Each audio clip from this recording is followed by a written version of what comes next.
रेती घाट लिलावाच्या नावाखाली शासकीय खनिज संपत्तीवर ठेकेदाराचा डल्ला. लाखनी तालुक्यातील नरवा घाटातून लाखांदूर तालुक्यातील साखरा येथे अवैध उपसा सुरू. नियमाला धुटकावून 25,000 ब्रासपेक्षा जास्त रेतीचा उपसा. लाखनी तालुक्यातील रेती घाटाचा लिलाव झाला असला तरी या लिलावाच्या नावाखाली शासकीय खनिज संपत्तीची मोठी लूट सुरू असल्याचा खळबळजनक लाखनी तालुक्यातील नरवा घाट 1 व 2 मधील रेती लाखांदूर तालुक्यातील साखरा येथे अवैध सुरू असल्याचा आरोप नरवा व साखरा येथील जनतेनी यांनी केला आहे. घाट खरेदीदाराकडून सर्व नियम धाब्यावर बसवून अधिकृत मर्यादेपेक्षा दुप्पट रेतीचा उपसा केल्याने शासनाचा महसूल बुडत असल्याचा दावा त्यांनी केला असून स्थानिक नागरिकांमध्ये तीव्र संताप व्यक्त होत आहे. प्राप्त माहितीनुसार लाखनी तालुक्यातील नरवा घाटात लिलावाच्या अटी शर्तींचे उघडपणे उल्लंघन होत आहे.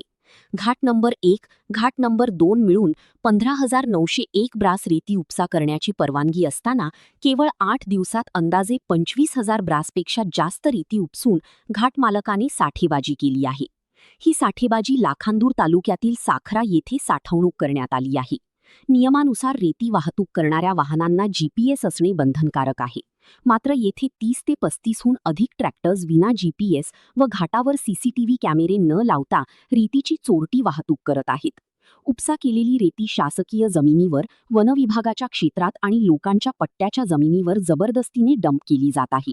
रेतीची वाहतूक केली जात असून महसूल विभागाचे याकडे दुर्लक्ष होते आहे. या प्रकारे शासकीय संपत्तीवर खुलेआम दरोडा घातला जात असता लिलाव झाला म्हणजे मालकाला मनमानी करण्याचा परवाना मिळाला का, असा सवाल रहिवासी विचारत आहेत. वनविभागाच्या हद्दीत की खासगी शेतजमिनीत रेती साठवली जात असतानाही तालुका व जिल्हा प्रशासन गप्प असल्या